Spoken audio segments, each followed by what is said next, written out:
Hello, everybody. Welcome to the finale of An Avid Gamer over Forspoken. So, as is the new format, I would like to go over the reality section to see if anything has changed from the time that I recorded the reality to the time that I finished the game.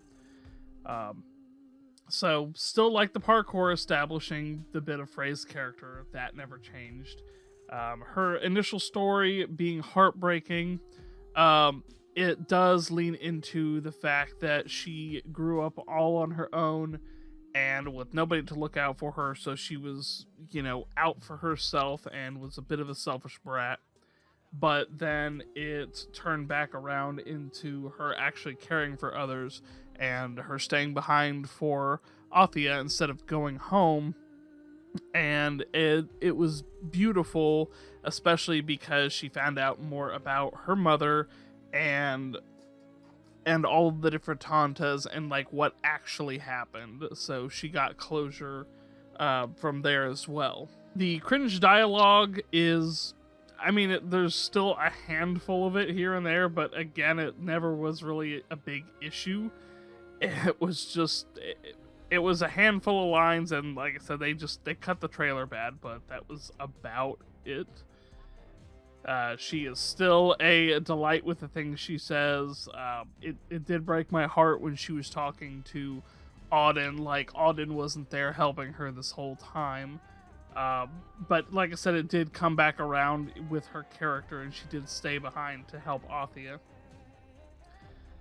Frey and Cuff were a good reluctant partner pairing, and there's a very good reason for that. I'll get into that in just a second.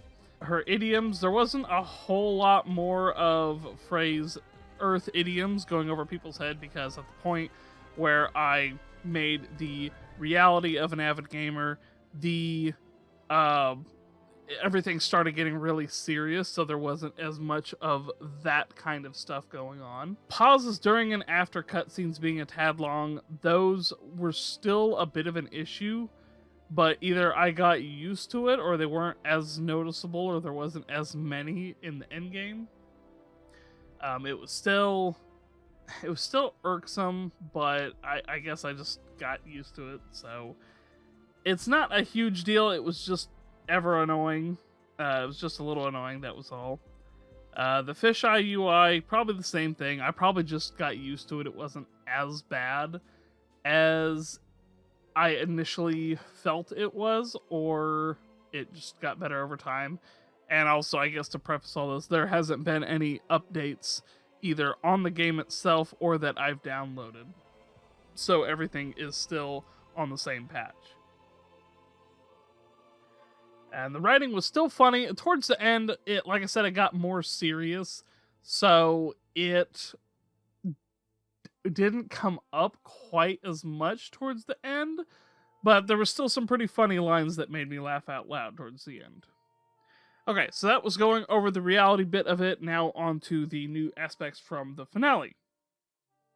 I do like finding the founts to get some new skills that are somewhat unique.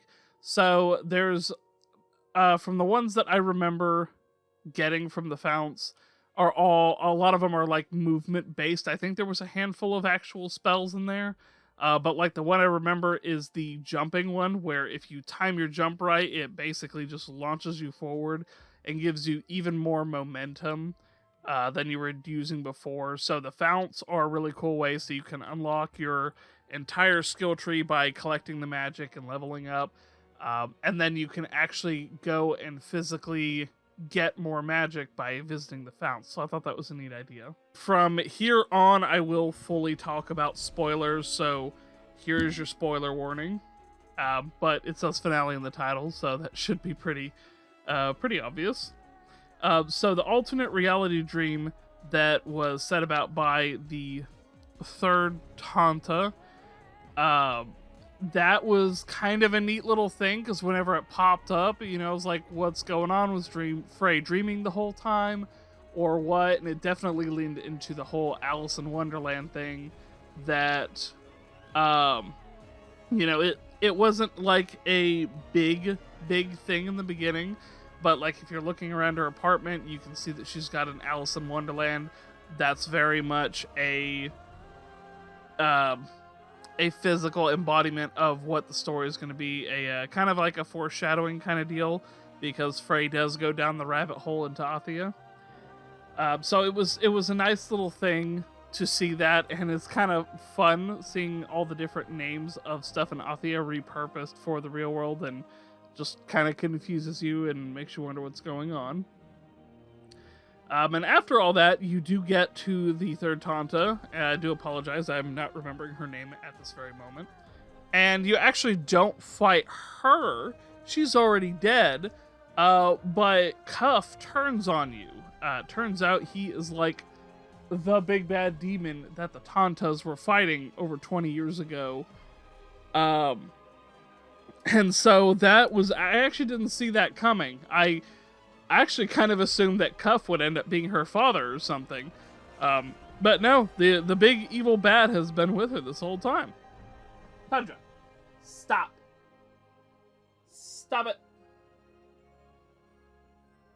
Let go. No. And I did like it because I'll have to go back and look at my footage again whenever I go and do the everything great about. I'm not sure there was a whole lot of like extra bits of foreshadowing that were like, oh yeah, he's totally evil. So that was kind of neat that it came out of nowhere. But it wasn't so unbelievable that it was just like, well, this is stupid. So that was kind of cool.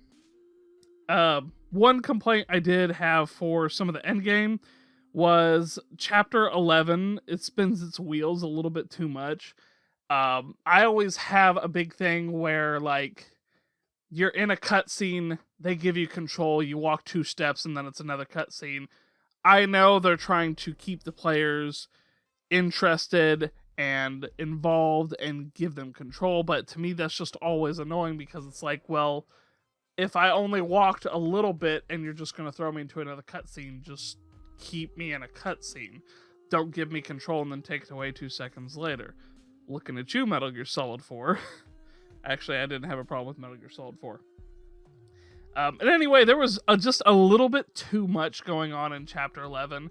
I like everything that was being shown in there, but there was some stuff I feel that could have been cut down, or you could have taken out some of the extra battles or something that Frey has in between there, which thematically, you know, she's getting her powers back. She's discovering that her powers came from herself, not from Cuff.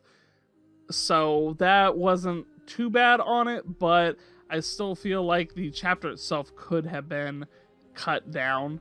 But they did have a lot of information they were trying to throw at you, so it's probably better to do it that way than to have everything in data logs. And a couple more things. And I really like the theme, the main theme that's on the main menu when you start up the game, and like if you're on PS5, when you're sitting in the PS5 menu and it plays the theme song, the lo-fi hip hop beat with the woman vocalizing, it plays that, but in like a battle orchestra version for the final fight. I always love when games do that. Crisis Core, I'm only mentioning Crisis Core because I'm working on the script for it right now, but Crisis Core also does that. It repurposes that main theme and tweaks it through the game, and I always think that kind of stuff is cool whenever people get creative with how they're doing their music. And they probably have it in some other points of the game, but I probably didn't notice it as much because it, you know, it's the final boss scene, so I was definitely noticing it more on that front. I do like the all wasn't forgiven at the end. So at the end, Cuff, and I do apologize that I can't remember his proper name, but in the spirit of Frey, we'll just keep calling him Cuff anyway. Cuff has her down, and she gets basically the power of the Tantas all backing her, and she seals him in her right arm. So instead of having like an actual cuff, it's more like a tattoo or like a scar that's on her arm now, and seals it away. And some of the post-game content Because you beat the game and then you hit chapter 13. Chapter 13 is like in Death Stranding, where tomorrow is in your hands and then you get the free roll option. So this one, she gets that option, and it's not, and even during the final fight, it's not like they're going through it and it's I forgive you for being a monster, or it's okay, I understand why you're doing it. Like, Frey throws some shade at Cuff, and it's pretty hilarious. And I always like it when the stakes are kept like that. It was actually something I was a little unhappy with on Kingdom Hearts 3's ending, is Xehanort is trying to basically end the universe, and it kind of feels like they did all is forgiven moment at the end. It always irritates me when stuff like that happens, because if you're gonna have a villain, keep him a villain. For Cuff, he was playing the long game, a really long game of 20 years, but he was playing the long game and he acted like Frey's friend, and then he got unleashed. And then when Frey went to go fight him, it wasn't all, oh, but remember all the good times we had together. He was like, no, fuck you, I'm destroying your entire world and there's nothing you can do about it. And he leaned into the whole evil thing, and I really appreciate that. The only way I would have found that maybe acceptable is if Cuff was being controlled, or maybe if he hesitated because it's well, Frey has shown me that the people of Athia are good people and I don't want to do this anymore. Something like that, I could maybe see that, but it wasn't just out of the blue of, you know what, you're my Cuff, you're my buddy, you brought me to this place, so we're just gonna let bygones be bygones. Now, they went full force with it, and I do appreciate that. I think the only other nitpick I might have for the end would be that, we never find out who Frey's father is. There might be some small detour that detours are what they call the side quests in here. There might be some detour that I haven't got to that maybe shows a little more about her dad, and it might just be one of those things you're not supposed to know. Frey never finds out who he is, and neither do you. But I kind of feel like going through all of this, and especially hearing Frey's mother, one of the Tantas, talk about him, it would have been nice to see him, or to maybe get some closure on that end for Frey. And you never know, it might be a DLC. They kind of left it open at the end, there may or may not be a sequel. I do actually hope the game did well enough that it could warrant a sequel, because I would love to see the progression of how much further things get, and basically what kind of new magical abilities they can give us. So anyway, that is going to be it for this finale of An Avid Gamer.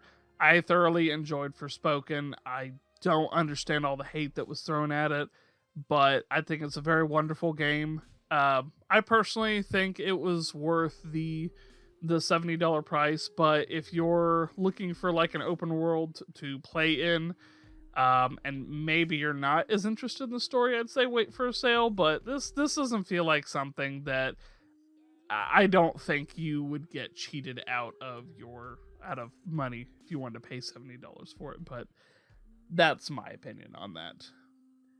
Anyway, that's going to be it for this one. Thank you all so much for watching, and try not to die out there.